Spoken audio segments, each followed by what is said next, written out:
로마서 13장을 보겠습니다.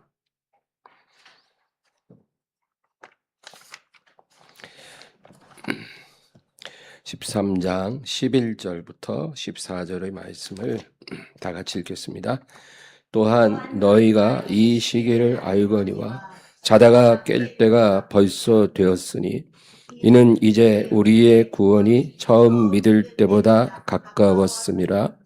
밤이 깊고 낮이 가까웠으니 그러므로 우리가 어둠의 일을 벗고 빛의 갑옷을 입자. 낮에와 같이 단정히 행하고 방탕하거나 술 취하지 말며 음란하거나 호색하지 말며 다투거나 시기하지 말고 오직 주 예수 그리스도로 옷 입고 정욕을 위하여 육신의 일을 도모하지 말라. 오늘 잠에서 깨어나라 이런 제목으로 은혜를 나누겠습니다. 우리가 읽은 말씀 본문 11절 다시 한번 보겠습니다. 또한 너희가 이 시기를 알거니와 자다가 깰 때가 벌써 되었으니 이는 이제 우리의 구원이 처음 믿을 때보다 가까웠음이라. 이제 자다가 깰 때가 되었다 그렇게 말씀합니다. 그러니까 잠에서 이제 깨어 일어나라. 이 말씀은 믿지 않는 사람들에게 주는 말씀이 아니고 예수님 믿고 거듭난 하나님 자녀들에게 주시는 말씀입니다. 그러니까 하나님 자녀들 중에 영적으로 잠든 자들이 많이 있다는 거예요. 이제 깨어날 때가 됐다. 왜? 우리의 구원이 처음 믿을 때보다 가까웠기 때문이라. 여러분, 이 잠이라는 게요, 육신의 잠도 있고 영적인 잠도 있어요. 육신의 잠은 우리에게 반드시 필요합니다. 우리가 건강하게 살기 위해서는 충분히 푹 자야 되거든요. 잠 잘 자는 게 큰 복이잖아요. 그래서 잠을 잘 자는 사람들은요, 이렇게 얼굴도 혈색이 그렇게 좋아요. 예, 늘 생기가 있고 좋습니다. 잠 잘 자는 복이 하나님의 복입니다. 그러나 영적인 잠은 달라요. 영적인 잠은 우리의 영혼을 망하게 하는 아주 치명적인 독입니다. 그래서 우리가 영적인 잠은 절대로 허용하면 안 된다는 거예요. 예. 그래서 오늘 바울 사도가 그것을 우리에게 경고하고 있는 것입니다. 그런데 이 영적인 잠을 누가 자는지 어떻게 알 수 있습니까? 우리가 교회 잘 다니고 예배 잘 드리면 당연히 나는 영적인 잠을 잘 리가 없다. 이렇게 생각하기가 쉬워요. 표면적으로 열심히 신앙생활을 하니까. 그러나 겉으로는 그렇게 보여도 실제로는 영적인 잠에 빠진 신자들이 엄청나게 많다는 거예요. 우리가 교회 잘 다니고 예배 잘 드리고 봉사도 잘 하지만 우리 마음이 여전히 부패할 수 있잖아요. 그럴 수 있는 거예요.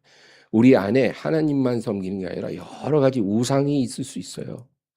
겉으로는 너무 믿음 좋은데 그는 겉으로 드러나는 것뿐이에요. 마음의 우상들이 아직도 있고 내가 죄를 너무 좋아하는 거예요. 그러면 그게 뭐예요? 영적인 잠에 빠져 있는 거예요. 영적인 잠에서 깨어난 사람은요, 죄가 들어오면 괴로워서 견디질 못해요. 그래서 어떻게든지 회개하고 그걸 떨쳐내야죠. 그래야 심령의 평안이 오는데 잠든 사람은 죄 가운데 살아도 그렇게 불편하지가 않아요. 그냥 익숙해요. 편안해요. 이게 뭐예요? 영적으로 잠들었다는 증거라는 거죠. 우리의 구원이 처음 믿을 때보다 가까워졌다. 이 말은 이제 구원이 종착지에 다 이르렀다. 그런 뜻입니다. 그 무슨 말입니까? 내가 구원 이미 받았는데 뭐 구원의 종착지가 있나요? 여러분, 있습니다. 우리의 구원은 시작할 때가 있고 마치는 때가 있는 거예요. 구원은 하나의 과정이라는 거예요. 우리가 거듭났을 때, 예수님 믿고 거듭났을 때가 구원의 시작이에요. 이제 구원이 시작된 거예요. 구원이 시작됐다는 게 아직 미완성이라는 말이 아니에요. 구원은 완전한 구원이에요. 그러나 그것은 이제 시작된 거예요. 그래서 구원을 받고 구원이 시작된 사람은 뭐 그날 죽어도 바로 천국에 갈 수 있는 거니까 구원은 완전한 구원이에요.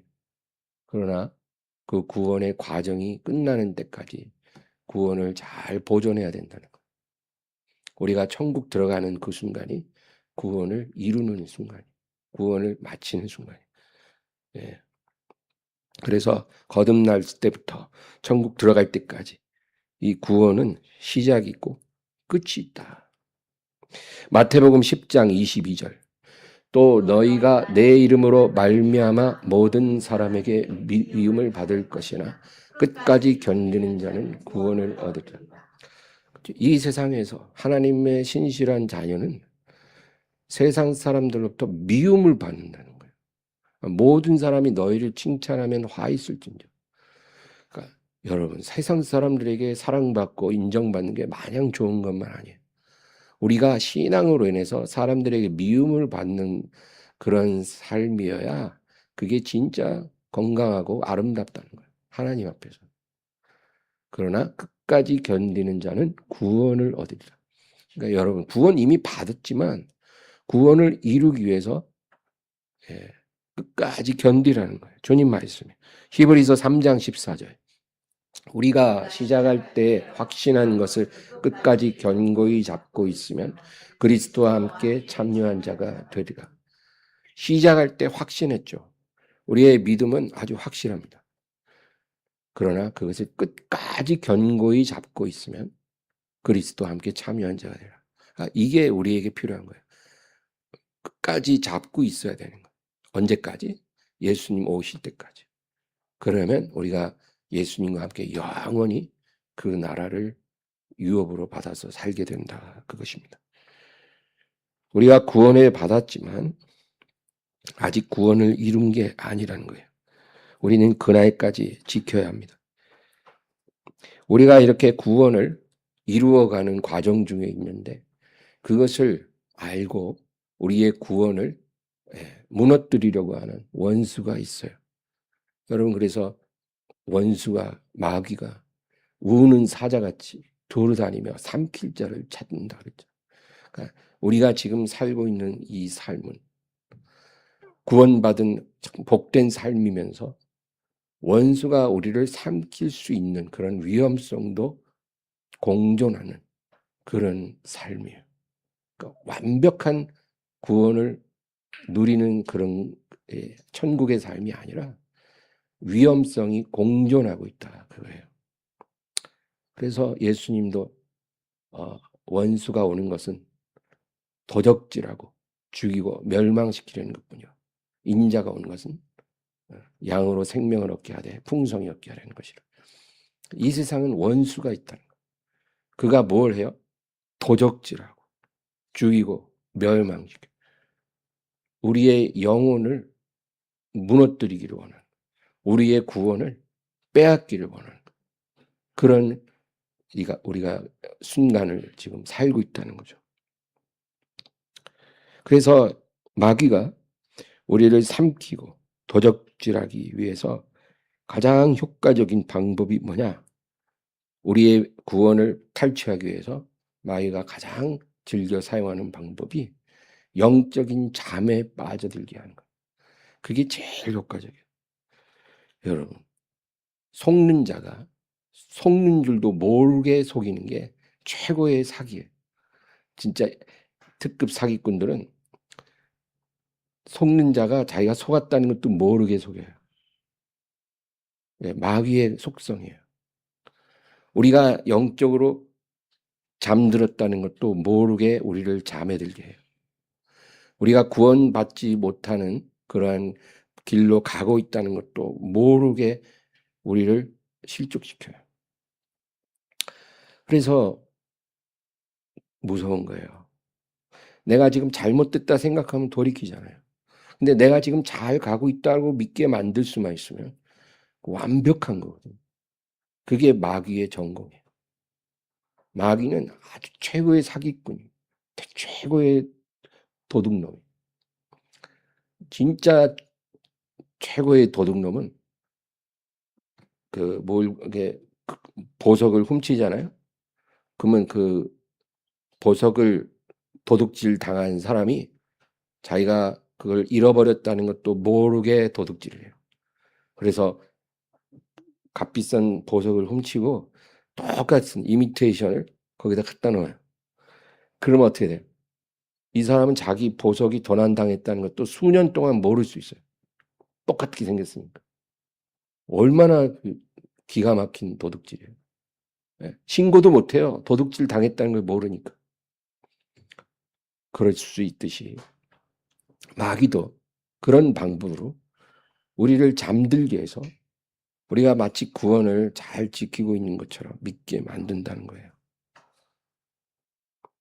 그래서 예수님은 이 영적인 잠에 빠지지 않도록 여러 번 아주 무섭게 경고를 하십니다. 너희가 잠들면 안 돼. 깨어 있으라. 마태복음 24장 40절에서 42절. 그때 두 사람이 밭에 있음에 한 사람은 데려가고 한 사람은 버려둠을 당할 것이요. 두 여자가 맷돌질을 하고 있음에 한 사람은 데려가고 한 사람은 버려둠을 당할 것이니라. 그러므로 깨어 있으라. 어느 날에 너희 주가 임하는지 너희가 알지 못함이니라. 예수님 비유에 두 사람이 나와요. 두 사람이 밭에서 일을 하고 있는 거예요. 그리고 그런데 한 사람은 데려가시고 한 사람은 버려두는 거예요. 또 두 여자가 맷돌질하고 있는데 한 여자는 데려가고 한 여자는 버려둠을 당한 거예요. 겉으로 보기에는 똑같아 보이는 두 사람이에요. 같은 장소에서 같은 일을 열심히 하고 있는 두 사람이에요. 그런데 이 두 사람이 똑같지 않아요. 겉으로는 똑같은데 영적으로는 달라요. 하나님이 보실 땐 한 사람은 영적으로 깨어 있고 한 사람은 영적으로 잠들어 있는 거예요. 겉으로는 똑같아도 실제 그렇다는 거예요. 마귀가 그렇게 만든 거예요.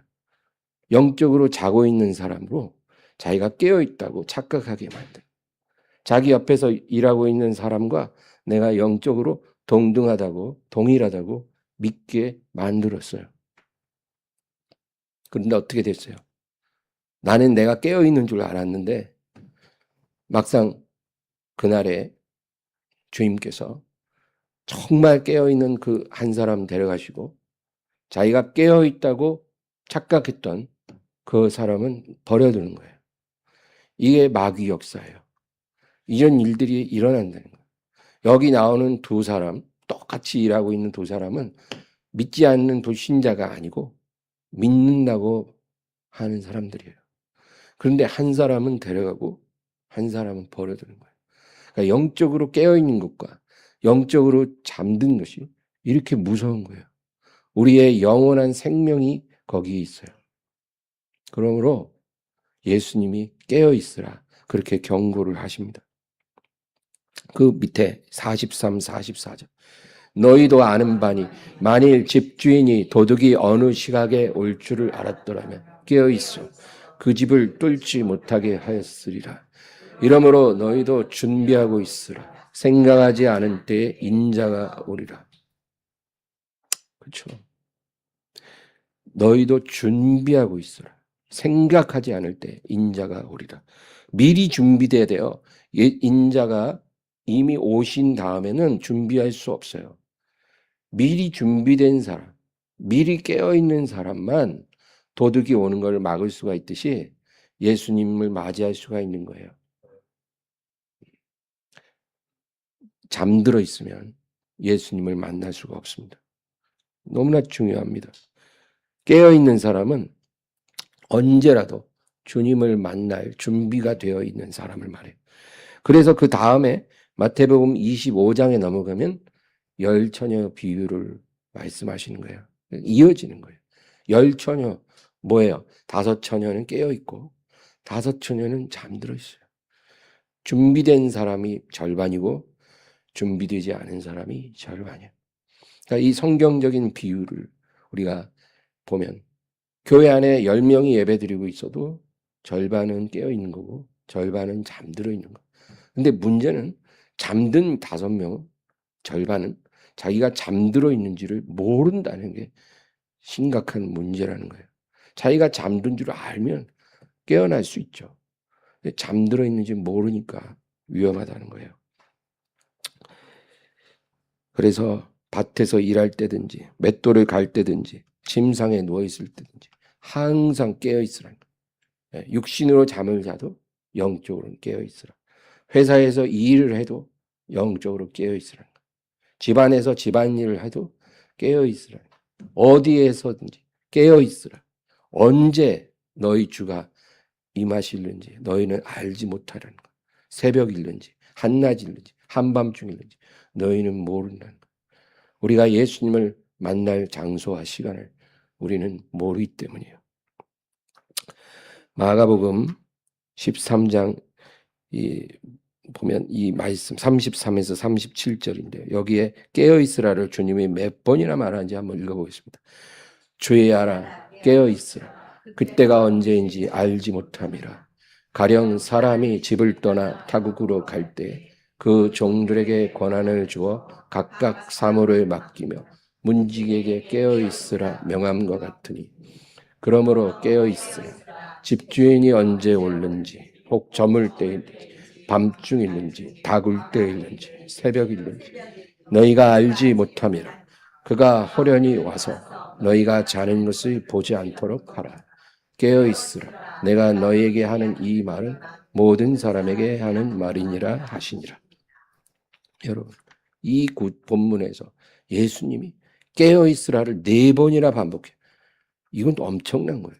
예수님 반복해도 보통 2번 하시는데 4번을 같은 말을 하는 거예요. 깨어 있으라. 이게 얼마나 중요하면 그러시겠냐고요. 예수님이 이렇게 중요하게 강조를 하는데 우리는 정작 영적으로 깨어 있는 거에 별 관심이 없어요. 네, 우리가 성경을 잘못 읽고 있는 거예요. 우리는 뭐 응답의 말씀, 위로의 말씀, 축복의 말씀만 골라 읽으려고 하잖아요. 네, 성경 골라 읽으면 안 돼요. 골고루 읽고 들어야죠. 깨어 있으라 너무너무 중요한 거예요. 바울도 같은 말을 합니다. 데살로니가전서 5장 6절에서 8절. 그러므로 우리는 다른 이들과 같이 자지 말고 오직 깨어 정신을 차릴지라. 자는 자들은 밤에 자고 취하는 자들은 밤에 취하되 우리는 낮에 속하였으니 정신을 차리고 믿음과 사랑에 호심경을 붙이고 구원의 소망에 투구를 쓰자. 정신 차리라. 2번이나 반복. 정신 차리라. 그러니까 깨어 있으라 이 말이에요.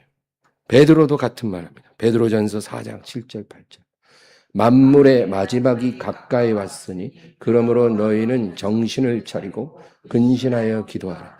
무엇보다도 뜨겁게 서로 사랑할지니 사랑은 허다한 죄를 덮느니라.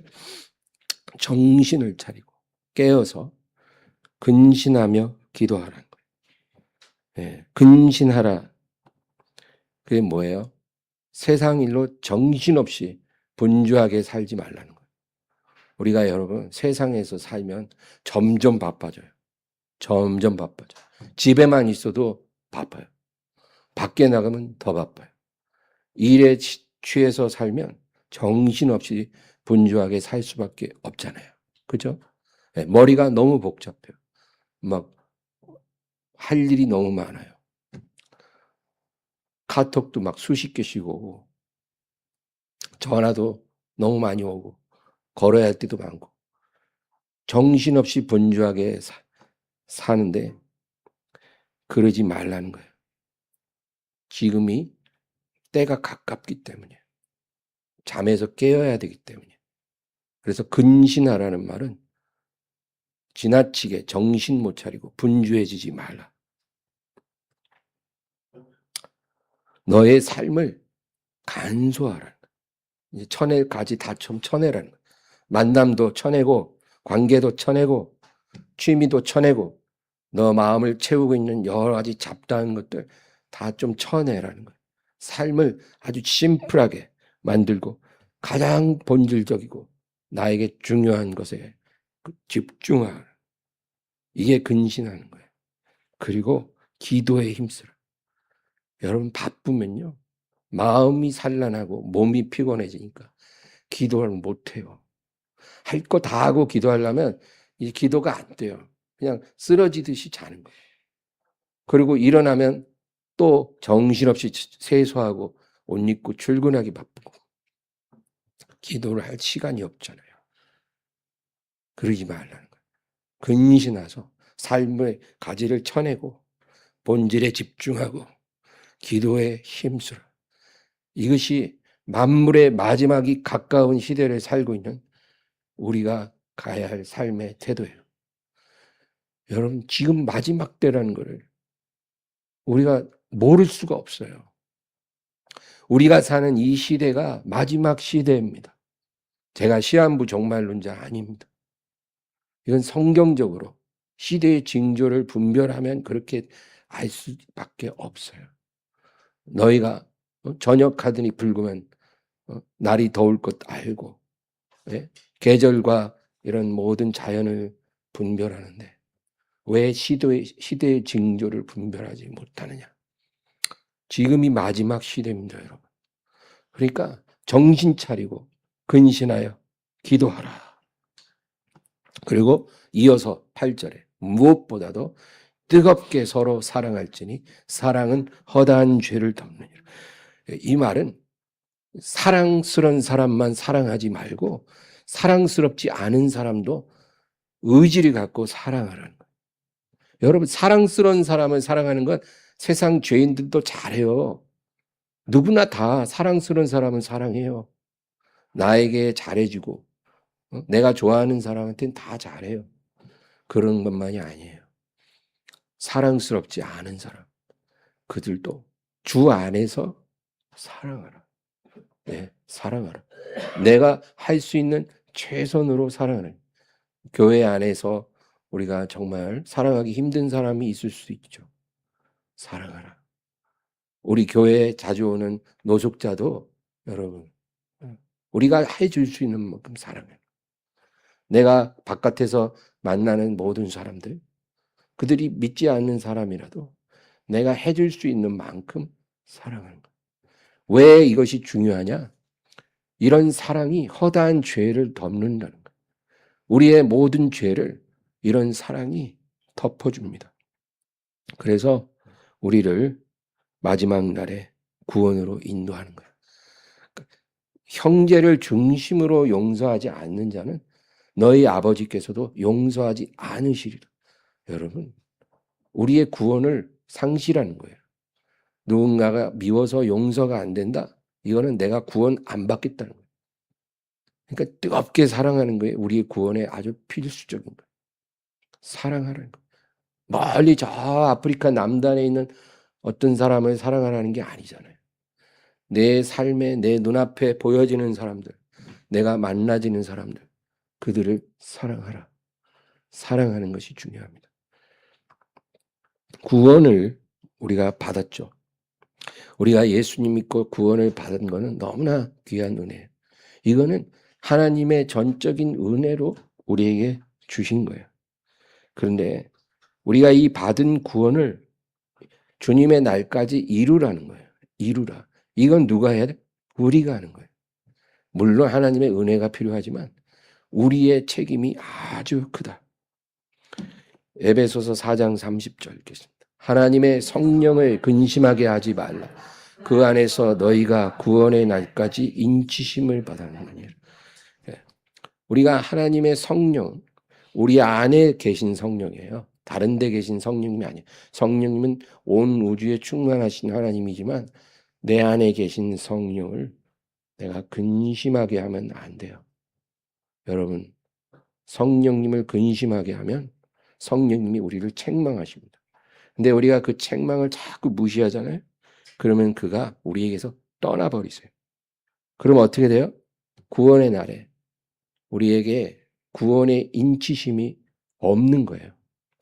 우리가 구원을 받는다는 것은 성령이 우리 안에 인치심으로 계시기 때문에 그것 보고 우리를 구원해 주시는 거거든요. 성령이 떠나면 인치심이 사라진 거예요. 그럼 구원 못 받아요. 이스라엘 백성이 유월절 어린 양의 피를 대문하고 문설주 인방에 발랐잖아요. 그 피 보고 죽음의 천사가 넘어가는 거잖아요. 근데 그 피가 없으면 어떻게 돼요? 유대인이라도 죽는 거예요. 혈통이 구원하는 게 아니라 어린 양의 피가 있어야 구원을 받은 것처럼 우리 안에 어린 양의 피로, 어린 양의 이름으로 우리에게 들어오신 성령님이 계셔야 우리가 구원의 날에 인치심을 받았고 구원을 받는 거예요. 근데 성령을 근심하게 하면 떠나신다는 거예요. 이거를 너무 몰라요. 떠나실 수 있는데 떠나셔도 떠난 줄을 모른다는 거예요. 우리 안에 성령이 인치심이 없으면 마지막 날, 그날에 예수님이 우리를 모른다고 하신 거예요. 우리를 인정하실 때는, 내가 너를 안다고 하실 때는 그 성령이 우리를 인증해 줘야 안다 하시는 거예요. 인증. 근데 성령의 인치심이, 인증이 없어. 그럼 예수님이 우리를 모른다고 하는 거예요. 그러면 구원에서 탈락합니다. 그러니까 구원 받는 거 우리가 하나님의 은혜지만 구원을 지키고 이루는 건 우리의 책임이에요. 성령을 떠나게 하는 사람들이 많이 있어요. 우리 본문 다시 12절 보겠습니다. 밤이 깊고 낮이 가까웠으 그러므로 우리가 어둠의 일을 벗고 빛의 갑옷을 입자. 어둠의 일을 벗고 빛의 갑옷을 입자. 그렇게 말합니다. 어둠의 일을 벗는 게 뭘까요? 여러분, 어둠의 일은 성령을 근심하게 하는 모든 것이에요. 그게 어둠의 일들이에요. 우리가 성령을, 우리 안에 성령님을 근심케 하는 어떤 생각이 있죠. 계획이 있죠. 의지가 있죠. 어떤 행동들. 이런 게 다 어둠의 일들이에요. 내가 구원받기 전에 옛사람에 속했을 때 내가 갖고 있던 습관들, 어떤 성품들, 이런 게 다 어둠의 일들이에요. 이걸 이제 벗어버리라. 벗는 건 누가 해요? 하나님이 벗겨주신다고 안 했어요. 우리 보고 벗으라는 거예요. 이건 네가 벗어야 돼. 네가 어둠의 일을 벗어야 벗어지지 네가 안 벗으면 안 벗어져. 하나님이 너를 구원해서 하나님 자녀는 삼아주셨지만 이제 옛사람에 속한 어둠의 일을 벗는 건 너가 할 일이야. 만약에 네가 구원받았다고 하면서 어둠의 일을 안 벗으면 아무도 그것을 벗겨줄 사람이 없어. 에베소서 4장 22에서 24절. 너희는 유혹의 욕심을 따라 썩어져 가는 구습을 따르는 옛사람을 벗어버리고 오직 너희의 심령이 새롭게 되어 하나님을 따라 의의 진리의 거룩함으로 지으심을 받은 새 사람을 입으라. 옛사람을 벗어버리라. 유혹의 욕심을 따라 썩어져 가는 구습을 따르는 옛사람이. 예전에 우리가 유혹을 오면 못 이겼잖아요. 옛사람은 유혹을 못 이기는 사람이에요. 그런데 그 유혹의 욕심을 따라 썩어져가는 구습을 따르는 옛사람의 생각, 습관, 태도, 모든 행실들 벗어버리라는 거예요. 이제는. 이제 벗어버리라. 그리고 심령의 새로움을 받아 하나님을 따라 의와 진리의 거룩함으로 지으심을 받은 새 사람을 입으라. 옛사람은 벗고 새 사람을 입으라. 누가 해야 돼요? 내가. 하나님이 해주는 게 아니에요. 내가 해야 되는, 내가. 여러분, 그냥 뭐 입술로 고백하고 교회만 왔다 갔다 하면 뭐 천국 가겠지 이렇게 쉽게 생각하지만 그런 사람들은 영적인 잠에 빠지는 건 아주 정해진 수순이에요. 영적인 잠에 빠지지 않으려면 이런 말씀이 우리 안에 새겨져야 돼요. 옛사람을 벗고 새 사람을 입어야 하는 거예요. 유혹의 욕심을 따라 썩어져가는 구습을 따르는 옛사람은 내가 벗고 의와 진리를 거룩함으로 지으심을 받은 새 사람을 입는 것도 내가 입는 거예요. 우리가 이렇게 하기를 원하고 의지를 갖고 나아가면 성령님이 도와주시는 거예요. 성령님은 우리가 그걸 원할 때 도와주시는 분이지 우리가 원하지도 않고 시도하지도 않는데 강제로 우리를 옛사람을 벗기고 새 사람을 입혀주시는 분은 아니에요. 그래서 많은 성도들이 교회를 그렇게 오래 다녀도 옛사람을 그대로 갖고 있는 거예요. 왜? 내가 벗어야 된다는 책임을 모르기 때문이에요. 누가 안 벗겨주는데. 그냥 내가 그렇게 하지를 않는 거예요. 그러니까 축복의 문도 안 열려요. 모든 문이 다 닫혀져 있는 거예요. 하나님이 인색하셔서가 아니에요.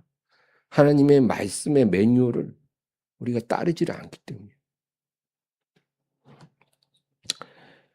우리가 이 옛사람을 벗고 새사람을 입는 노력을 중단하고 포기하면 그때부터 영적인 잠에 빠져들기 시작하는 거예요. 예, 그러니까 옛사람을 벗고 새사람을 입는 노력을 계속 날마다 막 부르짖고 기도하고 나아가는 사람은 잠에 빠지지 않아요, 절대. 예, 7번 넘어져도 다시 일어나요. 그런데 그걸 그냥 중단해버려요. 아유, 맨날 이렇게 하면 뭐하냐. 발전도 없는데. 해도 안 되는데. 그냥 포기하자. 이래버리잖아요. 아, 옛사람 못 벗겠어. 도대체가. 그냥 입고 살자. 사람이 다 그렇지. 뭐 믿으면 구원받는다 그랬으니까 설마 지옥 가겠어? 그리고 그냥 옛사람을 그대로 입고 사는 거예요. 그러면 어떻게 돼요? 영적인 잠이 빠져드는 거예요. 우리가 잠든 줄도 모르고 자는 거예요.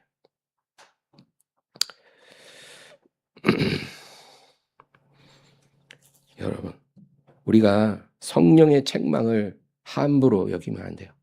책망을 들으면 즉시로 순종하고 회개하고 주님 뜻대로 나아가야 됩니다. 그러지 않으면 성령이 떠납니다. 삼손 있죠. 삼손. 이 삼손은 진짜 아주 기이한 사람이죠. 그 머리털을 긴데 그 하나님이 주신 권능이 어마무지해요. 당나귀 뼈 가지고 뼈 하나 가지고 블레셋 용사 몇백 명을 그냥 쳐 죽여요. 창으로 칼로 무장한 군인들을 다 쳐 죽여요. 천하무적이에요. 근데 그 삼손이 태어날 때부터 천사가 그의 수태를 고지해준 아주 특별한 사람. 그가 들릴라라는 여자의 무릎을 베고 잠이 들어요. 잠이 들어요. 잠이 든 사이에 삼손의 머리털은 쫙 밀려버리고 하나님의 권능은 떠났죠. 비극적인 일이에요. 여러분, 이 사건이 영적으로 주는 교훈이 뭐예요? 들릴라의 무릎을 베고 잠든 삼손처럼 아무리 하나님의 택하심과 기름 부으심을 받은 사람이도 영적인 잠에 빠져드는 순간 성령은 떠나고 그의 기름 부음도 끝나고 비참하게 두 눈을 뽑혀서 원수들에게 노역을 하는 그런 종말을 맞이한다는 거예요. 여러분, 우리가 이런 사람이 되지 말아야 합니다. 성경은 승리의 이야기도 있지만 정말 반면교사를 삼아야 되는 너무나 많은 사건들도 기록되어 있는 것입니다. 12절 말씀 다시 읽겠습니다. 밤이 깊고 낮이 가까웠으니 그러므로 우리가 어둠의 일을 벗고 빛의 갑옷을 입자. 어둠의 일을 벗고 어떻게 하라고요? 빛의 갑옷을 입자. 근데 여기서 특이한 건 성경에는 의의 옷을 입으라 이런 말이 많이 나와요. 그러니까 의의 옷을 입으라. 의의 옷이 뭐예요? 예수 그리스도의 의예요. 너의 의가 아니라 예수의 의. 예수의 의로 옷 입으라는 거죠. 그게 의의 옷이에요. 우리가 이 의의 옷을 입어야 하나님 앞에 나아갈 수가 있어요. 우리가 천국에 갈 때도 입고 갈 희고 깨끗한 세마포가 바로 의의 옷이에요. 예수 그리스도의 의로 만들어진 옷. 근데 의의 옷을 입으라고 말하지 않고 뭐라 그래요? 빛의 갑옷을 입자. 여러분, 이 두 가지가 달라요. 의의 옷은 우리가 예수님을 믿으면 하나님이 입혀주시는 옷이에요. 내가 구할 수도 없고 내가 입을 수 있는 게 아니에요. 하나님이 우리에게 입혀주셔야 우리가 그 예복을 입고 천국 잔치에 들어가는 거예요. 근데 의의 옷이 아니라 그 위에다가 빛의 갑옷을 입으라는 거예요. 누가 입혀주는 게 아니야. 이건 내가 입는 거예요. 갑옷은요, 하나님이 입혀주는 게 아니라 내가 입는 거예요. 이 갑옷은 천국에선 입을 일이 없어요. 갑옷은 전쟁에 나서는 군인이 입는 옷이에요. 싸울 때 입는 옷이에요. 천국에는 전쟁이 없잖아요. 천국에서 입을 일이 없는 옷이에요. 그럼 언제 입어야 돼? 이 땅에서, 이 세상에서 영적인 전쟁을 하는 이 자리에서 우리가 입을 옷이 빛의 갑옷이에요. 이거는 우리가 챙겨 입어야 되는 옷이에요. 영적으로 승리하기 위해서. 그걸 입으라.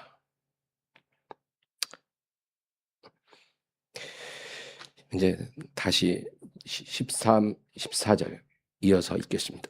낮에와 같이 단정히 행하고 방탕하거나 술 취하지 말며 음란하거나 호색하지 말며 다투거나 시기하지 말. 오직 주 예수 그리스도로 옷 입고 정욕을 위하여 육신의 일을 도모하지 마라. 낮에와 같이 단정히 행하라는 거예요. 우리가 낮에 다 단정히 행하잖아요. 사람들과 같이 있을 때 모든 사람하고 어울리고 사람들의 눈에 내가 노출되어 있을 때 우리가 얼마나 예의 바르고 착하고 단정합니까? 그런데 그 낮처럼 단정히 행하라는 거예요. 언제? 밤에도. 아무도 너를 보고 있지 않을 때. 너 혼자 있을 때. 아무도 너를 주목하지 않는 밤에도 낮에와 같이 단정히 행하라. 너의 낮에 보여진 너의 모습과 밤에 너의 모습이 다르지 않도록 동일한 사람으로 살아라. 그런 뜻이에요. 이거 굉장히 중요합니다. 그리고 이제 6가지 얘기해요. 방탕하거나 술 취하지 말고 음란하거나 호색하지 말고 다투거나 시기하지 말라. 자기 자신에게 한번 물어봐요. 나는 이런 일이 없는가? 낮에는 안 하죠. 밤에 내 모습은 어떤가? 스스로에게 한번 물어보세요. 만약에 다르다면 우리는 위험한 거예요. 그러지 말라. 이제까지 내가 그렇게 살았어도 이제는 그럼 그렇게 하지 마. 만약에 네가 계속 이렇게 이중적인 삶을 살면 너는 영적인 잠에서 깰 수 없을 거야. 그 얘기를 하는 거예요. 오직 주 예수 그리스도로 옷 입고 정욕을 위하여 육신의 일을 도모하지 말라. 육신에서 올라오는 정욕에 이제는 굴복하지 마. 육신에서 여러분 정욕이 올라옵니다. 그건 누구에게나 해당이 돼요. 근데 그 정욕에 굴복하느냐, 그 정욕에 맞서느냐, 그건 우리의 결정에 달려있어요. 이제 그만 굴복해. 지나간 시절로 좋게. 베드로전서 4장 1절에서 3절. 그리스도께서 이미 육체의 고난을 받으셨어. 너희도 같은 마음으로 갑옷을 삼으라. 이는 육체의 고난을 받은 자는 죄를 그쳤으니 그 후로는 다시 사람의 정욕을 따르지 않고 하나님의 뜻을 따라 육체의 남은 때를 살게 하려 함이라. 너희가 음란과 정욕과 술 취함과 방탕, 향락과 무법한 우상 숭배를 하여 이방인의 뜻을 따라 행한 것은 지나간 때로 족하다. 이제 지나간 때로 족하다고 하시고 하나님이 이제 새로 하지라는 거예요. 이제 정욕을 따라 그만 살아. 우리 말씀에 순종하자고요. 예전에 우리가 어떻게 살았는지 중요하지 않아요.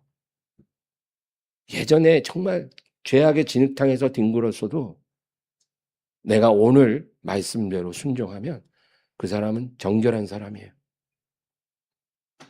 그러니까 지금 내가 어떤 사람이냐가 중요한 거예요. 앞으로. 내가 과거에 아무리 그럴듯한 삶을 살았어도 내가 영적 잠에 빠져들어 음란, 정욕, 술 취한, 방탕, 향락 이런 것들이 내 삶에 스며들어오기 시작하면 과거에 내가 그럴듯한 삶을 산 모든 것들은 의미가 없어지는 거예요. 이게 하나님의 기준이에요. 하나님은 과거의 하나님이 아니라 산자의 하나님, 현재의 하나님. 지금 너의 모습이 나에게 오직 중요해. 그 얘기입니다. 갈라디아 5장 16절. 내가 이르노니 너희는 성령을 따라 행하라. 그리하면 육체의 욕심을 이루지 아니하리라. 우리가 이 말씀을 반드시 터득해야 해요. 이게 그냥 머리에만 머물면 안 돼요.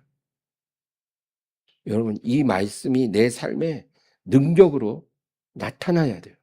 이게 무슨 의미인지 내가 체득해야 돼요. 성령을 따라 행하면 육체의 욕심, 육체의 정욕을 이루지 않을 수 있다라는 것을 우리가 터득하면 우리가 영적 승리의 삶을 살 수가 있다는 거예요. 이게 바로 경건에 이르기를 연습하라는 뜻이에요. 우리는 성령을 따라 살고 육체의 욕심을 이루지 않는 게 무엇인지를 경험적으로 알아야 돼요. 경험적으로. 그게 여러분의 소원이 돼야 돼요. 하나님, 저도 이거 알고 싶어요. 이렇게 살아보고 싶어요. 돈 버는 것보다 이게 제게 중요해요. 하나님, 제가 구하는 걸 주세요. 주실 거예요. 여러분. 그런 거 구하면 하나님이 너무 기뻐요. 하나님이 원하는 것을 구하니까. 갈라디아 5장 24절. 그리스도 예수의 사람들은 육체와 함께 그 정욕과 탐심을 십자가에 못 박았느니라. 못 박았어요. 이미 우리가 이겼다는 거예요. 과거에 예수님 믿는 순간 우리 육체와 함께, 옛사람의 육체와 함께 정욕과 탐심까지 십자가 이미 못 박았어요. 이 말은 우리가 못 이길 싸움을 하는 게 아니라 이미 이긴 싸움을 하고 있는 거예요. 그러니까 우리 육체에서 아무리 정욕과 탐심이 올라와도 막 꾸정물이 솟구치듯이 날마다 아침 저녁으로 올라올 수 있죠. 그래도 우리가 그것을 이미 십자가에 못 박았기 때문에 우리는 능히 이길 수 있는 싸움을 한다는 거예요. 여러분, 겁먹지 말라고요. 아, 목사님, 저는 이제까지 수년간을 패배만 해왔는데요. 이길 수 있어요. 이미 십자가에서 승리했기 때문에.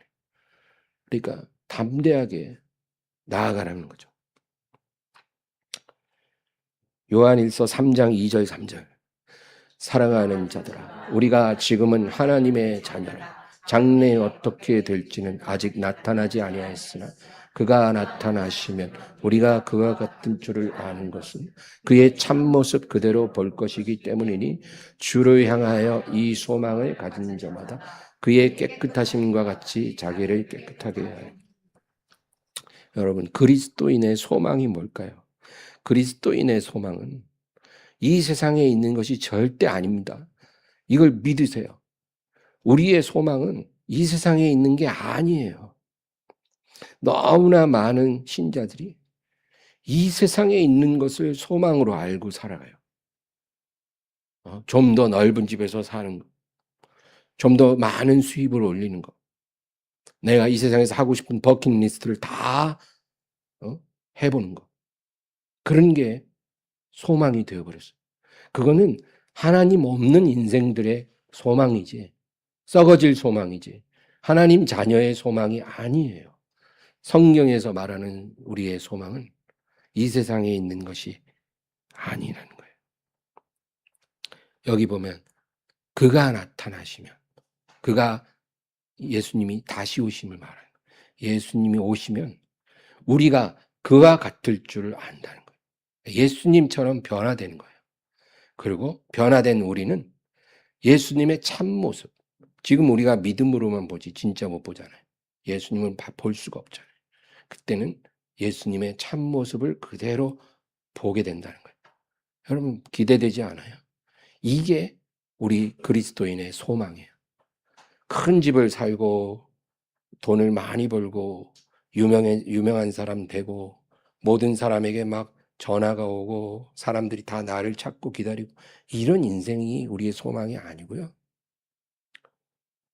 우리가 그날 변화돼서 예수님처럼 변화돼서 그날에 주님을 온전히 보는 거예요. 이게 우리의 소망이라는 거예요. 그래서 주를 향하여 이 소망을 가진 자마다 그의 깨끗하심과 같이 자기를 깨끗하게 하리라.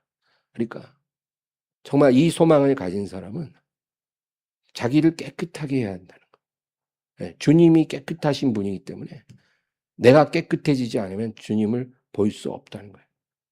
내가 거룩해지지 않으면 거룩하신 주님을 볼 수 없다는 거예요. 그러니까 이 소망을 가진 사람은 자기를 깨끗하고 거룩하게 만들어야 되는 거예요. 그러나 이 소망이 없는 사람은 이렇게 살질 않죠. 묵시가 없으면 백성이 방자하게 행하나니. 소망이 없으니까 방탕한 삶을 살게 되는 거예요. 그래서 우리가 믿는다고 하면서 이제까지 그렇게 살아왔다면 우리가 영적인 잠을 자고 있었던 거예요. 오늘 주님은 잠에서 깨어나라 이렇게 우리에게 엄히 말씀하고 있어요. 예수님의 또 다른 말씀을 읽고 마치려고 합니다. 누가복음 21장 34절에 너희는 스스로 조심하라. 그렇지 않으면 방탕함과 술 취함과 생활의 염려, 마음이 둔하여지고 뜻밖의 그날이 덫과 같이 너희에게 임하리. 너희는 어떻게 하라고요? 스스로 조심하라. 그러니까 조심하는 건 하나님 몫이 아니에요. 우리 몫이에요. 우리 책임이에요. 조심은 우리가 해야 된다는 거예요. 내가 부주의에게 행해서 화를 당하고 주님 탓하면 안 된다는 거예요. 니들 스스로가 조심하라. 영적인 잠을 자지 않도록 깨어있도록 하라. 그렇지 않으면 잠들면 방탕함. 방탕은 뭐예요? 쾌락이에요. 쾌락. 육신의 쾌락에 빠져든다는 거예요. 영적인 잠이 오면 우리가 육신의 쾌락에 서서히 빠져들어가요. 그리고 거기 중독돼요. 그리고 헤어나오지 못해요. 방탕함, 쾌락을 말해요. 술 취함. 여러분 술 취함. 보통 혼술도 많이 하지만 대체적으로 술을 어떻게 마셔요? 사람들과 마시죠. 그러니까 술 마시기를 즐기는 사람은 그러니까 사람들과의 그 뭐랄까 교제, 만남 이런 거 되게 좋아하는 사람이에요. 많은 사람을 만나서 그렇게 술 마시고 떠들고 그리고 놀기 좋아하는 거죠. 사람들과의 이런 덧없는 관계 속에 만남 속에 빠져들어가는 거예요. 오늘 이 사람 만나고 내일 저 사람 그 다음날 또 누구 만나고 계속 그러면서 술 한 잔씩 하는 거예요. 그렇게 된다는 거예요.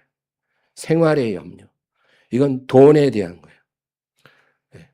물질에 대한 집착. 돈이 있어야 돼. 돈이 최고야. 돈이 법이야. 돈이 하나님이야. 물질에 집착하고 물질에 염려합니다. 이게 영적으로 잠든 사람에게 나타나는 세 가지 증세. 방탕함, 쾌락, 술 취함, 만남, 관계. 생활의 염려, 돈에 대한 집착이에요. 이 세 가지로 인해서 너희 마음이 둔해지고 마음이 둔해지는 영적으로 둔감해진 건 영적인 잠이 왔다는 거예요. 뜻밖의 그날이 너희가 생각하지도 못한 순간에 그날이 덫과 같이 너에게 임하리라. 여러분 덫이 뭐예요? 그 짐승이 걸려드는 거죠. 덫에 걸리면 그거는 뭐예요? 이제 빠져나올 수 없는 재앙에 내가 들어왔다. 덫에 한번 걸린 짐승은 덫을 못 빠져나오거든요. 다리가 잘라지기 전에는 못 빠져나와요. 그런 것처럼 너희가 뜻밖의 그날이 와서 마치 덫과 같이 빠져나올 수 없는 재앙에 들어가고 이것은 곧 죽음에 이르는 재앙. 그것이 너희에게 임하리라. 여러분 이렇게 되기를 원치 않으면 조심하라는 거예요. 잠들지 않도록. 얼마나 예수님 말씀이 놀랍습니까? 그 다음 35절 볼까요? 이날은 온 지구상에 거하는 모든 사람에게 임하리라. 여러분 인류 역사당 온 지구상에 거하는 모든 사람에게 임한 어떤 사건은 딱 한 번밖에 없었어요. 뭐예요? 노아의 홍수. 노아의 홍수 때는 지구상에 임한 모든 사람이 8명 빼고 다 죽었어요. 그 한 번 있었죠. 근데 또 한 번 있을 거예요. 그때는 물이 아니라 불이에요. 그러니까 온 지구상에 불로 임하는 하나님의 진노가 있을 것인데 여러분 그 진노의 날이 덫과 같이 뜻밖의 너에게 임하지 않도록 스스로 조심하라. 방탕하지 말고 술 취하지 말고 돈에 대한 염려 속에 마음 둔해지지 않도록 깨어있으라. 주님 말씀이에요. 그날은 열려있는 구원의 문이 영원히 닫히는 날이에요. 지금은 열려 있잖아요. 그 구원의 문이 항상 열려 있는 게 아니라는 거죠. 닫히는 날이 오는 거예요. 그 날이 온다. 덫과 같이 오지 않도록 깨어 있으라. 주님이 경고하고 계신 거예요. 마지막으로 36절, 다음 절. 이러므로 너희는 장차올 이 모든 일을 능히 피하고 인자 앞에 서도록 항상 기도하며 깨어 있으라 하시니라. 얼마나 자상하십니까? 이러므로 너희는 이 모든 일을, 장차올 이 모든 일을 능히 피하고, 그러니까 피할 기회를 주신다는 거예요. 그날 하나님의 진노의 불이 임하는 날 우리가 피할 수 있도록 기회를 주겠다는 거예요. 그리고 인자 앞에 서도록 어떻게 하라고요? 항상 기도하며 깨어 있으라. 얼마나 우리에게 좋은 말씀을 주셨습니까? 항상 기도하고 깨어 있는 자에게만 이 기회를 허락하실 것입니다. 이 누구의 말이에요? 예수님 말씀이죠. 예수님 빈말 없어요. 예수님 공수표 없어요. 거짓말 못하세요. 예수님이 이렇게 말했으면 이렇게 되는 거예요. 여러분, 그러니까 항상 기도하고 깨어 있어야 돼요. 영적인 잠에 들지 않도록 항상 깨어서 우리 주님과 동행하게 되기를 주의 이름으로 축원합니다. 하나님 아버지, 우리 주님이 경고하신 그 날은 반드시 올 것입니다. 어떤 사람에겐 덫과 같이 올 것이고 어떤 사람에겐 승리의 나팔같이 임할 것입니다. 주여, 그 날이 점점 다가오는 것을 우리가 알게 깨어 기도하게 하여 주시옵소서. 정말 이제는 잠에서 깨울 때가 되었다고 했습니다. 깨어 있으라, 깨어 있으라, 깨어 있으라. 주님 얼마나 강조하십니까? 그런데도 우리는 깨어 있음의 중요성을 모르고 있습니다. 늘 주님께 구하는 것은 이 문제 해결해 주시고 저 문제 해결해 주시고 저것도 좀 주시고 이것도 좀 주시고 내 소원 좀 이루어 달라는 기도만 하지. 정말 우리의 영원한 소망을 붙잡고 주님 오실 날을 준비하며 주님의 의의 옷을 입고 빛의 갑옷을 입고 승리하는 삶을 살도록 육체의 정욕을 이길 수 있도록 해달라고 그렇게 부르짖어 기도는 하지 않고 있습니다. 주여, 우리를 변화시켜 주시고 깨어있는 저희들 다 되게도 도와주시옵소서. 예수님의 이름으로 기도합니다. 아멘.